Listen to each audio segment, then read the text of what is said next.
Assalamu alaikum wa rahmatullahi wa barakatuh. Welcome to another edition of Hilaal Live. I'm your host, Luqmaan Shadrach. Thanks for watching us on channel 347 on DSTV, also on our live stream, www.hilaal.tv. Now, in today's episode, we delve into the complex and insidious world of narcissistic manipulation. Those importantly within the intimate relationships. We also explore the fundamental tactics and strategies used by narcissists to control and exploit their partners. Joining us via our Zoom link up is life coach and mental health advocate and also an author, Rabia Carvalho. Assalamu alaikum, Sister Rabia. Thanks for joining us. Wa alaikum salam wa rahmatullahi wa barakatuh. Jazakallah for having me on your show. It's a pleasure to be here. My absolute pleasure. And we encourage our viewers to be part of the show by emailing me. If you have any questions, queries, concerns, it's luqmaan@hilaal.tv. Now, Rabia, you've written a book called A Cult of One, Decoding the Weapons of Narcissistic Control and Manipulation. What prompted you to write this book? Well, the book has been in progress for the last 3 years, and it's actually the book that I wish that I had had. It's the manual I wish I'd had at a time when I was living through narcissistic abuse. Being a social worker for the last 32 years now, I've also counseled many women through and out of abuse, and I've always wanted there to be one place, together with quizzes that can help victims and survivors to begin to heal from the scars that you actually don't see. We don't get closure as victims. The only thing we can hope is to understand and to begin to heal. And so the book arose from that, and it contains stories from my own experience as well as from my clients' experience, and really key pointers on how to heal, beside, of course, the quizzes that they can take. Yeah, fantastic. I'm sure it's a good read and also very helpful for those that are possibly going through something like this now as well. But if you just take a step back, in your opinion, what is the definition of narcissism, and are all abusers narcissistic? That is such a great question. You see, the word narcissism normally means an excessive interest or admiration in oneself. Now, narcissists take this a step further, because when it comes to narcissistic emotional or psychological abuse, it's an excessive self-interest that's coupled with a really deep-seated low self-esteem. Okay. And that causes narcissists to see themselves as having the authority and the legitimation to humiliate, degrade, manipulate, use and abuse their victims in a variety of ways. And of course, through processes like trauma bonding and neural rewiring, victims are unable to change their circumstances. So whereas narcissism seems like a very simple explanation, an excessive interest, these people really lack empathy, not completely. They have selective empathy, so they can fake it. But essentially, it is a destructive self-interest. Now, these traits can be rather subtle for someone that's caught up in a relationship, an intimate relationship, and not always can identify. But how do we know that we're dealing with a narcissist? Well, the first telltale sign, of course, is love bombing. And often when in a new relationship, this love bombing is such that we think, oh, it's just wonderful. They really care and there's all of this attention. So there are quizzes in this book that actually help you to identify, is this love bombing for real? Because, care and attention can also be overwhelming in those early days. But love bombing is a red flag. Excessive admiration, too much too soon. If it seems too real, too good to be true, it probably is. And we expect narcissists to be that over-the-top, self-inflated egomaniacs. But the truth is that unless you're looking for those red flags, you often miss them. Love bombing is a huge sign of it. Gaslighting, blame shifting, making you believe that your version of reality doesn't really exist. That's abuse. Sure. Quite a lot to digest, and often enough people ignore the warning signs and possibly, just go on with life. But are there different types of narcissists? And if so, which are the ones that we should look out for the most? Which is the pertinent right on top of the list that you just mentioned? Okay, so there's about 7 types that I go through. There are 7 types exactly in my book, and I go through what they are and what kind of the makeup is and the attitude is of those particular narcissists.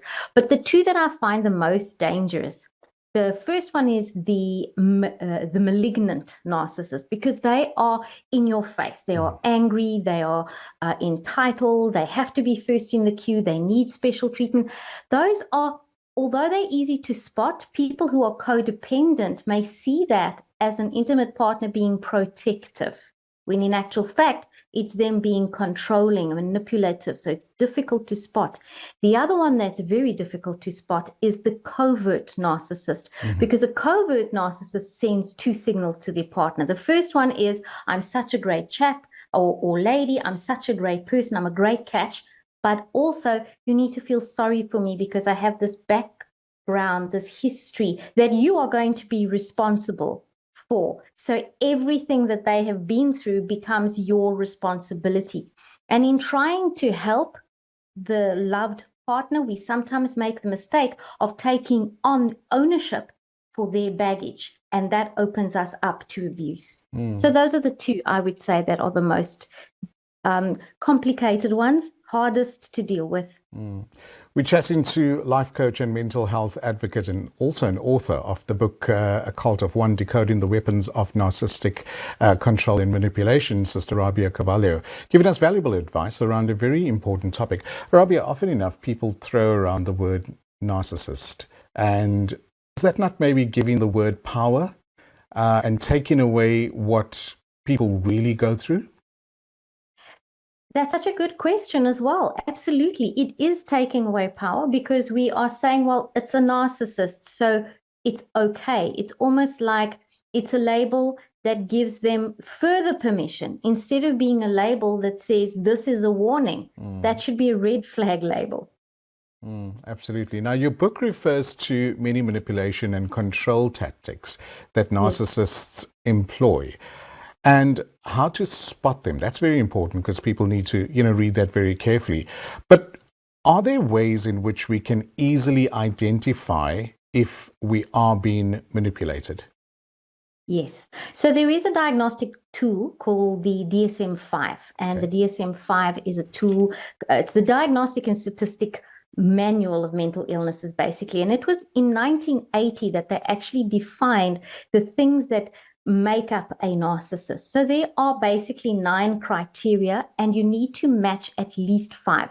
So to go really quickly through them for the listeners who want to know: a sense of grandiosity, a pervasive pattern of grandiosity, preoccupation with fantasies that they're going to be powerful and brilliant is number 2, believing that they are inherently special and so they need special treatment, needing excessive admiration, a sense of entitlement, interpersonally exploitative behavior, so they have all the rights but none of the duties, a lack of empathy or selective empathy, envy of other people, and then arrogant behaviors or attitudes. Those are literally the 9 criteria in the DSM-5. And yet you do not really need an official diagnosis, because 10 to 1, if you're with a narcissist or no one in the family, you'll be able to pick these out quite quickly. And if it quacks like a duck, it's probably a duck. Now, all too often abusers use emotional threats and the cycle of abuse that, innates basically to victims. Is it only codependent people who fall for these, or does the average person miss those red flags? Are they so hidden that we tend to just blatantly ignore them? They are actually very, very well hidden, because the narcissists are so great at gaslighting and they're so great at making you question your version of reality.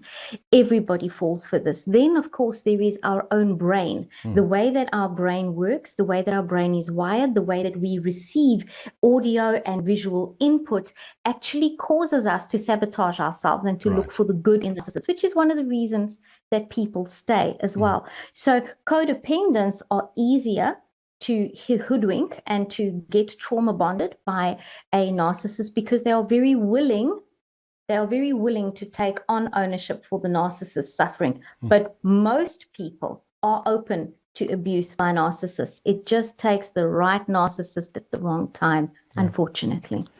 Rabia, how are the victims of narcissistic abuse impacted? And maybe share with us what are some of the symptoms of these types of abuse, since I'm sure there are many. Yes. A lot of signs may not be physical as well. Definitely. So you'll find that with the narcissistic abuse continuing and that cycle of love bombing and devaluation getting you deeper and deeper into a trauma bond, because you're always looking for that person that you saw initially, right? That's how you get hooked. You find that the person becomes worn down emotionally and mentally. And with that comes a breakdown, not just of emotional and mental capacities, but also of the physical body. So there's insomnia, there is depression, there is an inability to cope.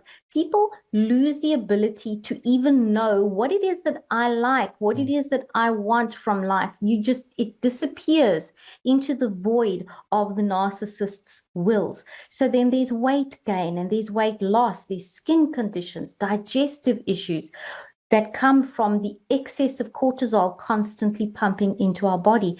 And again, excessive weight gain, particularly for people who are then the weight gain is compounded by things like menopause for women or andropause for men. So these symptoms are so vast and so varied that sometimes you think it's just a weak immune system. Recurring illnesses.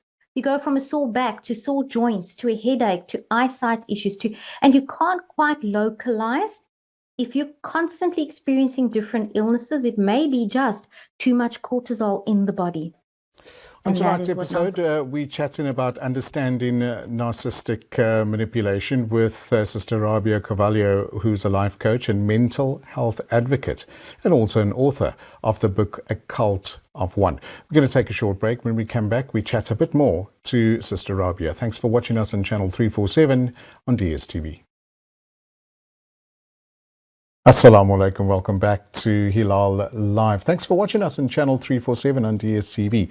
Today's topic, we delve into the complex and insidious world of narcissistic manipulation. With us, joining us via Zoom is life coach and mental health advocate and also an author of the book A Cult of One, Sister Rabia Carvalho. Rabia, Jazakallah so much once again for joining us and affording us your time to cover this valuable topic. It's only a pleasure. We really do need to help people out. For sure. Earlier on, you mentioned something called DSM-5, and you also mentioned a criteria, and that we might be able to use those to actually better understand if the person we are connected to is a possible narcissist. Can you maybe share those criteria with us right now? All right, let's go through those criteria again. So the first is a pervasive sense of grandiosity. The person comes across as grandiose. They have this, whether in their fantasies that they're going to be these billionaires or whatever the case may be, and they're very preoccupied with those fantasies. That's your second criteria. The third criteria is that they really believe that they are special. And for that reason, they won't stand in a queue. They need special treatment. And the fourth, of course, is they need excessive admiration. You do need to keep boosting their ego because remember, you're responsible for everything that they went through in the past. So you have all the duties, they have all the rights. The fifth one then is the sense of entitlement. They are owed it, they deserve it. Sixth is an interpersonal exploitative behavior. They will take advantage of others for their own needs, and that includes lies and deception. Then there's a lack of empathy or selective empathy. So you'll find that they kind of commiserate with people, but only the people in a position that they think will benefit them. There is envy of others is the eighth. And lastly, the really arrogant behaviors of attitudes. It doesn't mean that they are always like this, because a narcissist, remember, is going to devalue and then love bomb or hoover you again. So they're going to go through periods of being great, but these are the criteria. And you need to meet 5 of these criteria at least in order to officially be diagnosed with having narcissistic personality disorder, which is a personality and a mental health disorder. So as we go deeper into this topic, I'm learning so much and obviously identifying various traits as well. However, who knew that there were, so many types of narcissists as well. But if you could highlight, the most concerning, or one that we should really, really look out for? What are those, Rabia? I would say, as we said earlier, our covert narcissists, the one that swings from feel sorry for me all the way to you need to do for me. The covert narcissist is the first. And the second then is your malignant narcissist. The malignant narcissist really is something to look out for. The good way to kind of know if you're being lied to, manipulated by a narcissist, is to keep a journal. It's a key point. If you can keep a journal and they are trying to tell you, the malignant narcissist and the covert narcissist, that what you remember didn't happen that way, and if it did, then it was your fault, you can go back to the journal and you can check how you felt, you can check what happened at the time, and that's a good way to spot them when they are so difficult to pick up. But I think the key and the most important thing here is the ripple effect that this type of behavior can have on the family, the children, the extended family, in-laws, things like that. Surely they get roped into all of this. They do, because often the narcissist has what we call flying monkeys. And so they are this little group around them that kind of protects them and shelters them. Firstly, because it's easier for you to deal with them than for them to deal with them. And secondly, because if they have this a narcissist protected, then the narcissist is not going to turn against themselves. So these flying monkeys will often make life more difficult for family members. And you will find that they will say to you things like, oh, just make sabr, or just be patient. Unfortunately, many society members do that as well. Tell people, just be patient, just make sabr. This is your akhirah. And honestly, from an Islamic perspective, Allah says, I have made oppression haram for me. How dare you oppress, right? So that really has no place if we're trying to help victims of narcissistic abuse. So let's look at the family structure. Maybe somebody doesn't know they're a narcissist. Maybe they have this behavior and they're unaware that this is what a narcissist is. Can they get help for this? That's number one. And two, the victims of a narcissist, surely they would need some help. And how does the family situation, how do they go for help together? Okay, so the first thing is to understand and to accept that there is a problem. And that's the most important part, because often victims don't get that. The cycle has them so trapped and so trauma bonded that they don't want to hurt and they don't want to disappoint the person that's abusing them. They have been rewired mentally to not judge them, basically. So the family also doesn't know, is this just, are they borderline? Are they antisocial? Do they maybe have a histrionic personality disorder? They don't realize the extent of the destructiveness of narcissistic abuse. So that whole family gets caught into this trap, basically, and becomes trauma bonded, making it even harder for the victim to leave. I'm not sure if that answers your question entirely. No, I think it does. It gives me an idea on how we can move past a behavior like this and also, avoid some of the ripple effect that most families... You asked if the narcissist can get help. So Yes. The narcissist can go for constant counseling. They will never change. That is one thing. A narcissist cannot change. But what they can do is they can learn, if they're in constant counseling, they can learn cues and consequences. For instance, if the victim is crying, the narcissist's typical approach is, what are you crying for? You see, now you're making me feel guilty, flipping it around and making it worse for the victim. Whereas a narcissist that is in ongoing counseling will learn that because they cannot show empathy, at the very least, they will say nothing Very to not interesting. make the issue worse. But they will never do it automatically of their own volition. It doesn't come naturally because it is a disorder. Okay. Going back to your book, where can our audience pick up a copy of your book? How accessible is it? Give us some social media handles.